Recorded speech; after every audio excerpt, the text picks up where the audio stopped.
Ромбек. Ерке Кызбек. Алтота Кызбек.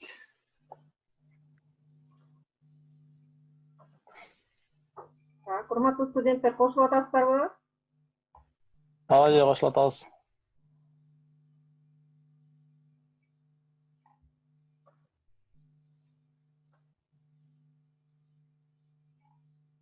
Канчаны алып коелу? 500 элеби? Эдил кирди, Бекболсун, Тилек, Нургүл, Үмүталы, Нуриза кошулду. Дагы ким кошулуп эле?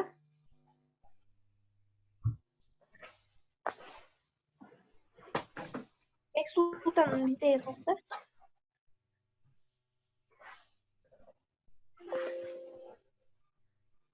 Бекболсун Чумадияров. кошулуп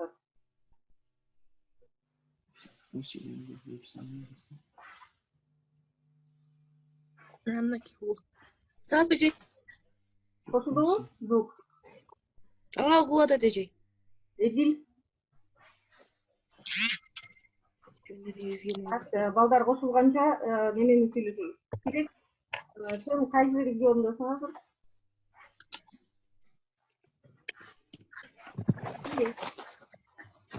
О, Кайсы жактан бизге кошулуп атасың? Кочкор. Нарын обласы Кочкор району Чоң Сайылы.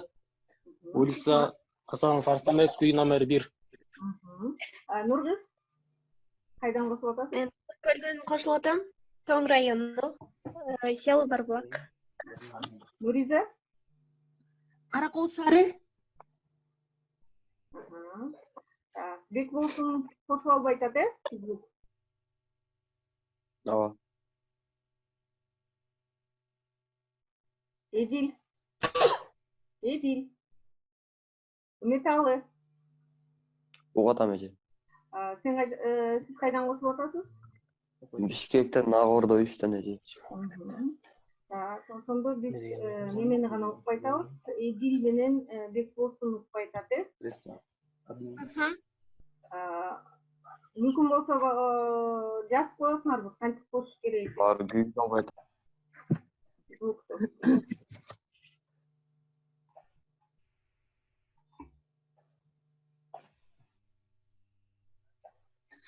Так, ссылкасын жиберсеңиз чыкпай атат. Так, же.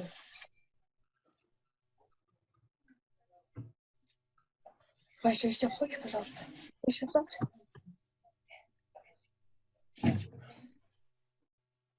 Эгер эмесе сиз лекциянын темасын ушу группадан эле бербейсизби, конспект алып менен кеткиле.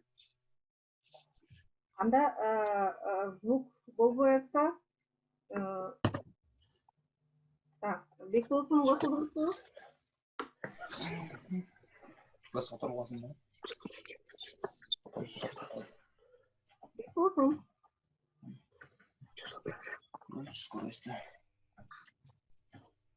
Бекболсун. Укпай атат. Эки катышуусу укпай атат, звукту. Азыр жазып коеюн өздөрүнө.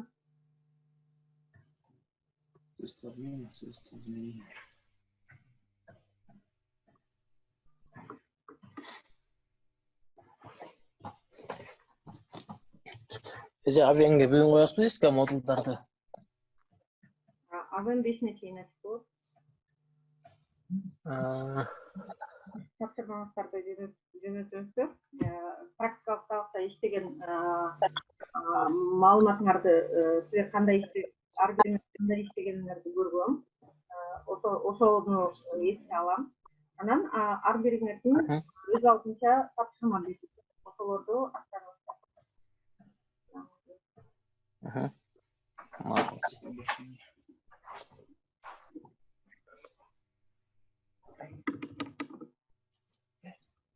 Эже каждыйыбызга задание бересиз да ошондо? Берилген задание. Берилгенби? Ооба, группага кирсең.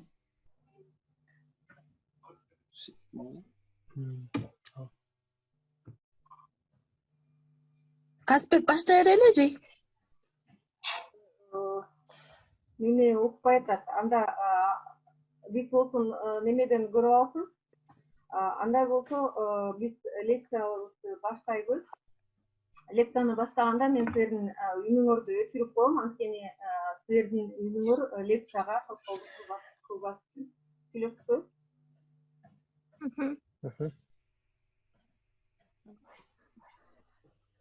Баштай берели анча мындай, э? Баштагандан силердин группаңарды өчүрөм.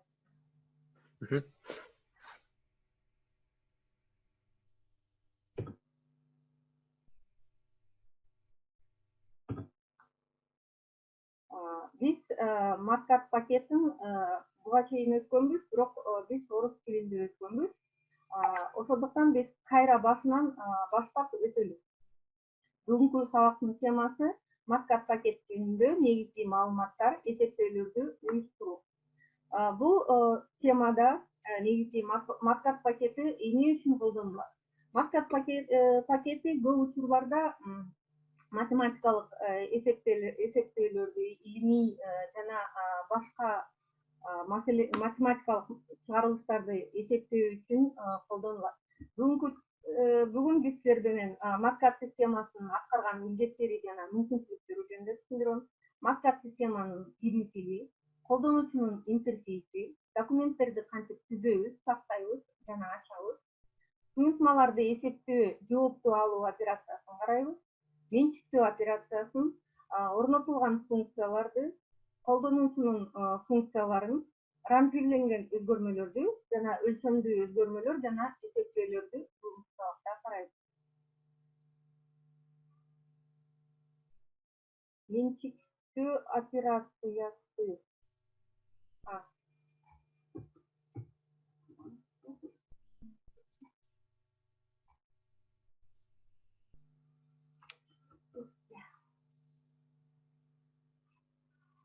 MATLAB пакетинин аткарган милдеттери жана мүмкүнчүлүктөрү. MATLAB эмне үчүн колдонулат? Бул эмеле мен айткандай, ар кайсы тармактагы дээрлик баардык математикалык эсептерди автоматташтырып, компьютердик математикалык системасы. Анан буну эгерде биз бөлсөк, эгерде байкасаңар, math деп турат. Math деген бул математика деген сөздүн котормо англис тилинен. CAD деген бул эгерде биз ажыратсак, Computer Aiding Design дегенди билдирет. Автоматташтырылган долбоор системасы. Же болбосо орусча SAPR. Чогуу MATLAB системасы бул математикалык автоматташтырылган долбоорлоо системасы деп аталат. MATLAB системасынын бирүү тили. MATLAB документи бул бизге көргөндөй, биз бул математикалык биз кандай көрсөк, кандай жазсак деп берген математикалык туюнтмаларды, ошондой эле сыяктуу MATLABка жазылат. Ошону менен бизге MATLAB тили түшүнүктүү жана жөнөкөй болот. Мисал, MATLAB документинин мисалын көрөбүз. Эгерде мына байкасаңыздар, мынакей көрдүңөрбү? Биз MATLABта каалагандай эле биз математикалык жазуулар кандай болсо, ошондой эле сыяктуу биз документ чыгып атат. Мынакей жазуулар, формулалар, туюнтмалар.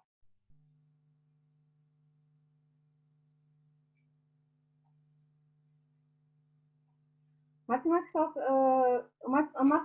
программасы интерпретатор болот. Системанын ар кайсы бир объекти аныктагандай, кийин дал ошол блоктор операцияларды аткарылат. Системанын объекттери болуп, формулалык, тексттик жана графикалык блоктор боло алышат. Блоктор солдон оңго жана өйдөтөн төмөнкү көздөй анализделет. Мисалы, MATLAB программасында биз маалыматтарды кандай киргизгенде, биз кандай окуганды көргөнбүз, ошондой эле сыяктуу математикалык туюнтмалар, эсептөөлөр киргизилет. Солдон оңго жана өйдөтөн төмөнгө. Урматтуу студенттер, эч нерсени чийбеңиздер. Колдонуучунун интерфейси. MATLAB системасы бардык Windows тиркемесинин стандарттык жана түшүнүктүү интерфейске ээ. Биз көнгөндөй эле көрдүңөрбү? терезе Windows тиркеменин терезеси.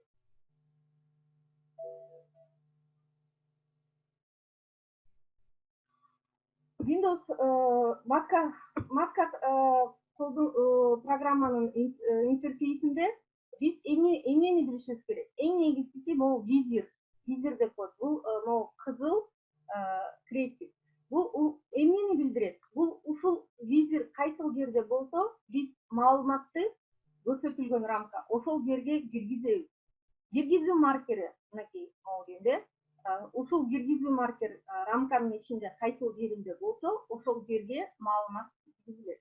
Көрсөтүлгөн рамка бул күйүнтмө блокту көчүрүүгө, орун алмаштырууга же жок кылууга колдонулат. Документтерди биз жаңы документти түзүү кантип кылабыз? Файл новый же болбосо файл new деп туруп биз жаңы документ түзөбүз.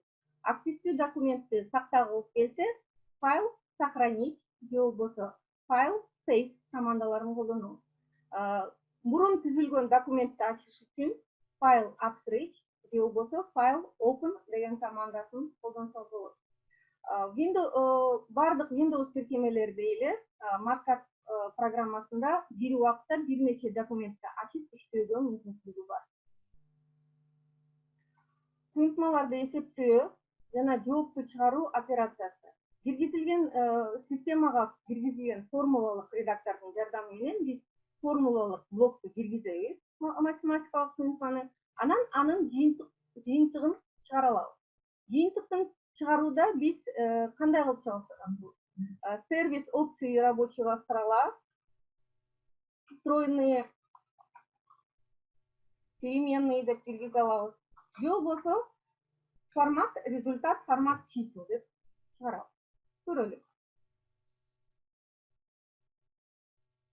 Женде мынакей көрүп атасыңар, сандын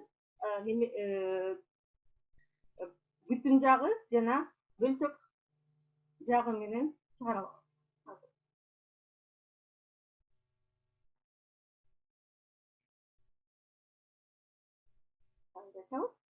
Мынакей биринчи мисалды көрүп атасыңар. Сандын бөлчөк жагы чекиттен кийин бөлчөк жагы 2 сандан турат. Буну өзгөртүш үчүн биз эмне кылабыз? Формат, результат деп туруп, анан үтүрдөн кийин канча санды чыгарыш үчүн бөлчөк сан канчасын чыгарыш үчүн мына көрсөк болот. Формат 2 сан деп турат. Биз 3 сан дейбиз. Мынакей көрдүңөрбү? Өзгөрүп жатат.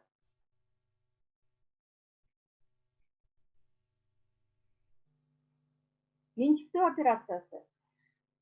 Менчиктөө операциясы менен биз өзгөрмөнүн каалаган өзгөрмөгө күйүнтманы же болбосо сандын маанисин менчиктей алабыз. Matka системасында аны азыр көрөлүк. Менчиктөөдө мынакей көрдүңөрбү? Мына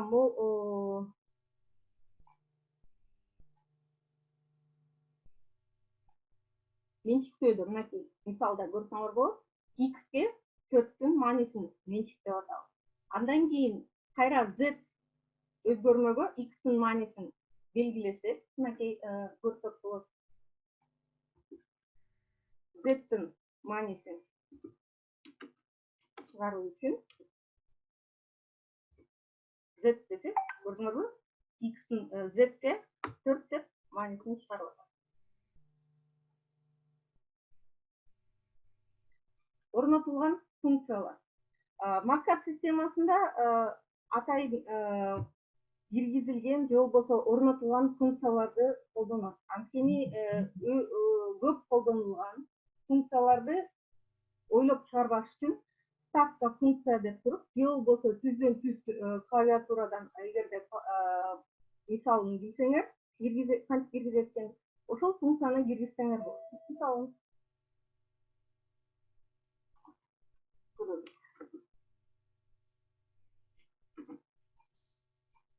мынакей үчүнчү мисалда мынакей биз мындай деле көрсөттүрөйүз. Дга койсоңуз деп киргизсек болот. Эми днын маанисин биз эсептеп койсок болот. Мынакей көрдүңүзбү? X'тин маанисин анткени биз буга чейин киргизкенбиз, ошон үчүн d өзгөрмөнүн маанисин чыгарып берип атат. Же болбосо биз эмеден киргизсек болот. Insert function деп туруп, анан эгерде функциянын атын билсек, биз функциянын енден тандап туруп киргизе алабыз. Мисалы, кайсы функцияны алсак, жерден мисалы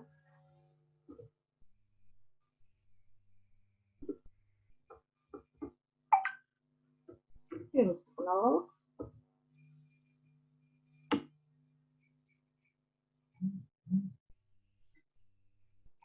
Мынакей көрдүңүзбү? Функцияны өзү киргизип атат, биз бияка маанисин киргизсек болот. Мисалы, биз анын маанисин чыгарабыз.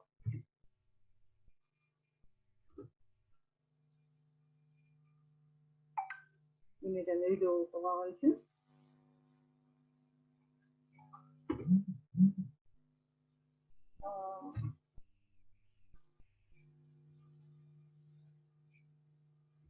мынакей эсептеп чыкты. Эми эле мен айткандай, биздин f функциябыз айтпадыкпы, солдон оңго, анан өйдөтөн төмөн эсептейт. Мына эгерде буну биз жогору жака чыгарсак, көрдүңүзбү? F'тин маанисин чыгарбай атат. Эгерде F'тин маанисин менчиктегенден кийин ылдый кылсак, маанисин эсептетебиз. Колдонуучунун функциялары. Стандарттык орнотулган функциялардан тышкары, колдонуучу өзүнө керектүү функцияларды көйүнтмө аркылуу киргизсе болот. Аны кандай киргизсек болот? Кандай форматта киргизилет? Функциянын аты, анан жана параметрлердин тизмеси, андан кийин менчиктөө көйүнтмө. Биз көрөлүк. Мынакей жерде x'ке көз каранды функцияны киргизип атабыз, анын мааниси көйүнтмасы мынакей. Эми y'нин маанисин чыгарып беребиз. Биз туура эмес киргизген болушубуз керек, ошондуктан чыкпайт мааниси. X'тин мааниси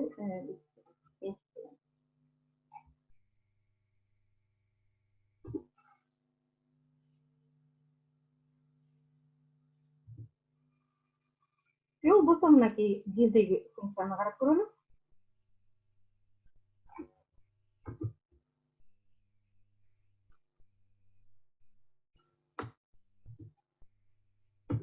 Мынакей y от x дегенде маанисин эсептедик. Эми f функциясын x'тин маанисин чыгарабыз. Мынакей көрдүңүзбү? Биз өзүбүз функцияларды киргиздик. Мындай функцияны колдонуучунун функциялары деп аталат. Ранжирленген өзгөрмөлөр. Ранжирленген өзгөрмө деп биз маанилери иреттүү катар түрүндө көрсөтүлгөн сандарды биз ранжирленген өзгөрмөлөр деп айтабыз. Ал кандай эки түрдө берилет. Бул аты бизге керектүү ранжирленген өзгөрмө анын биринчи маанисин, анан акыркы маанисин берсек. Бул учурда биз эгерде биринчи мааниси, баштапкы мааниси акыркы маанисинен кичине болсо мааниси, анда кадамы 1ге барабар болот. Эгерде тескерисинче биринчи сан чоңураак, акыркысы азыраак болсо, анда кадамыбыз -1ге барабар. Эгерде биз кадамды 1ге же -1ге барабар десе, кылбай башка маани менен кадамын бере турган болсок, анда биз кандай колдонобуз? Биринчи маанисин киргизебиз, баштапкы маанини, андан кийин ал баштапкы мааниге кадамды кошобуз. Андан кийин акыркы санды кошобуз.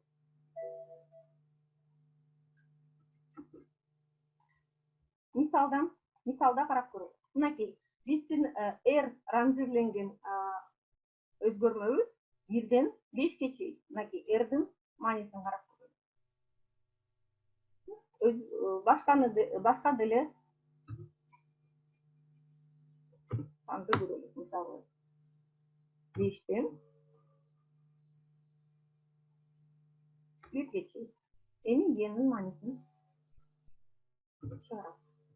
Мынакей көрдүңөрбү? Бул -1 кадамы менен кетип барат. А өзгөрмөнү биз экиге чоңураак ийинкиси экиге чоңураак болот. Анда мынакей маанисин жазып атабыз. 4 x-ыбыз 4-кө барабар болсо, андан кийинки 6, 8, 10. Дагы мисал келтирип көрөлү. Мисалы y 1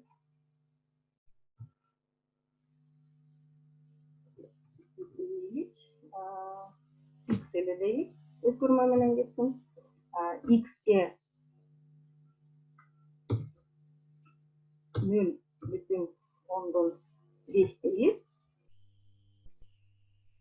Андан кийин 5ке чейин болсун дейбиз. Y-дин маанилерин чыгарабыз. Мынакей 4 2 эле сан болот.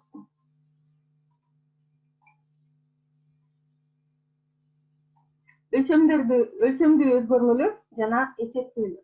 Кээ бир учурларда бизге берилиштер жана өзгөрмөлөр кандай болушу мүмкүн? Жөн эле сан түрүндө эмес, ал дагы мааниси берилиш керек. Мисалы физикалык өлчөмдө, физикада эсептеп атканда. Анда биз анын бирдигин көргөзүшүбүз керек. Ал бирдигин киргизиш үчүн ставка единица деген команданы колдонобуз.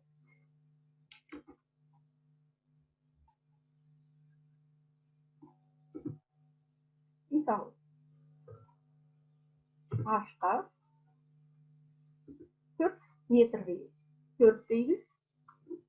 Эми метр деген немени киргизиш үчүн insert unit деген бул бирдик.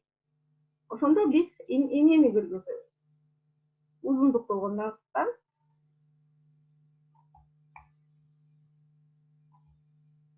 length, анан бизде каалагандай бирдиктер бар. Мисалы метр дейбиз. Көрдүңөрбү? Метр кошулду. Мисалы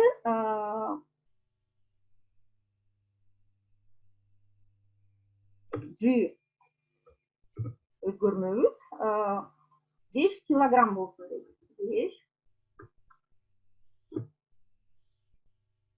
буга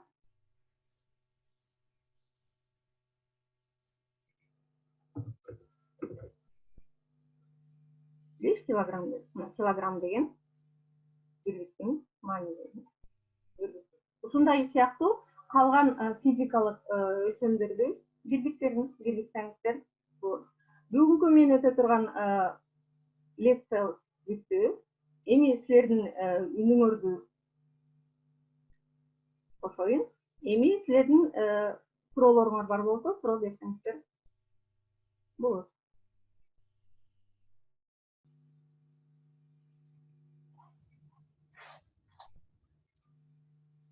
Урматтуу студенттер, бүгүнкү лекция түшүнүктүү болдубу?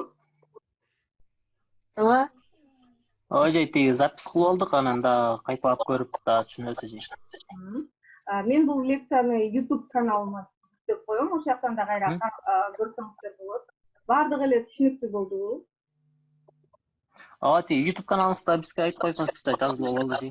Эже ссылкасын жиберип койсоңуз. Иштемесин группага жөнөтүп коем. Суроо барбы?